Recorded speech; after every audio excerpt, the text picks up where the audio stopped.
Bonjour à tous, je suis David Leclerc, votre analyste pour budgetinvestor.be. Voici la mise à jour en vidéo de mon avis concernant l'or et l'argent coté en dollars. Et bien, comme je vous l'avais dit la semaine dernière, il fallait surveiller un potentiel retournement sur l'or et sur l'argent. Mais ce retournement s'est effectué jeudi. Et vous avez eu le signal ici par cette pierre tombale, enfin en tout cas ce doji ici qui marque une étoile du matin en effet. Un doji baissier, une bougie baissière. Ici, on a un doji et une bougie haussière. Tout ça nous donne une formation caractéristique de l'étoile du matin qui devrait sonner, en tout cas, le début d'une impulsion haussière. Impulsion très très forte qui s'est produite jeudi, puisqu'on a gagné entre l'ouverture et la clôture près de $30 sur l'once d'or. Et on est donc franchi à la hausse la résistance des 1278. On a franchi également à la hausse l'oblique ici qui représente le haut de la fourchette de Andrews baissière long terme.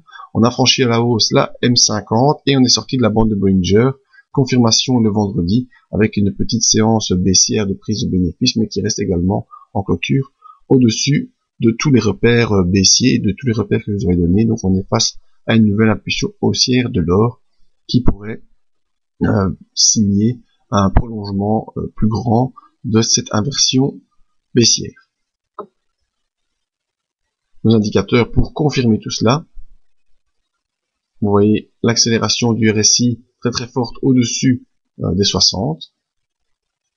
Également le retournement du MACD qui repasse au-dessus de 0, c'est toujours un très très bon signal, et le signal également qui est à la hausse. Donc tout ça nous montre qu'on est face à une nouvelle impulsion haussière sur l'or, impulsion qui devrait en tout cas se prolonger si on arrive à franchir cette bougie du 14 avril avec une clôture à 1326. Donc si on arrive à franchir les 1326 en clôture la semaine prochaine, ce sera vraiment la confirmation du signal pour une poursuite haussière de l'or en direction des 1380 qui est la prochaine étape qui se situait ici, et on irait vraiment fortement en s'éloignant de la fourchette de Andrews baissière et faire une inversion donc moyen terme sur l'or. Donc pour les investissements moyen long terme sur l'or, c'est peut-être un bon moment pour envisager un retour. Même chose sur l'argent. Vous voyez c'est une rouge vers les $20,15 qui était cette zone de résistance. Cette zone a été vraiment explosée ce jeudi avec une augmentation entre le cours d'ouverture et de clôture de près de $1 sur l'argent, ce qui est déjà une haute volatilité, et la confirmation vendredi de cette petite bougie qui reste en suspens, encore des prises de position acheteuses sur l'argent. On a le RSI, vous le voyez ici, qui augmente très très fort, qui est déjà à 80, et le MACD qui lui déjà depuis plusieurs jours est au-dessus de son signal et a franchi les zéros. Donc on a vraiment tous les signaux qui étaient là pour nous montrer que l'argent allait bien évoluer.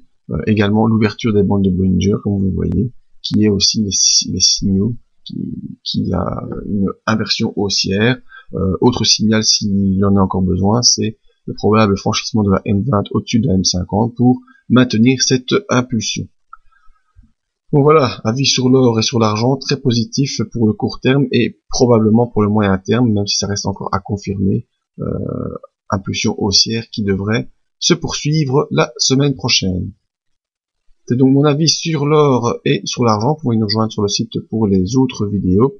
Venir faire un petit tour sur la page Big Bank pour voir l'évolution du concours entre les différents investisseurs dont je fais partie. Et le mardi 24 juin, je donnerai un petit webinaire en soirée vers 19h pour expliquer la méthode utilisée durant le concours, et vous pouvez être prévenu via cette page d'inscription en vous demandant qu'on vous avertisse.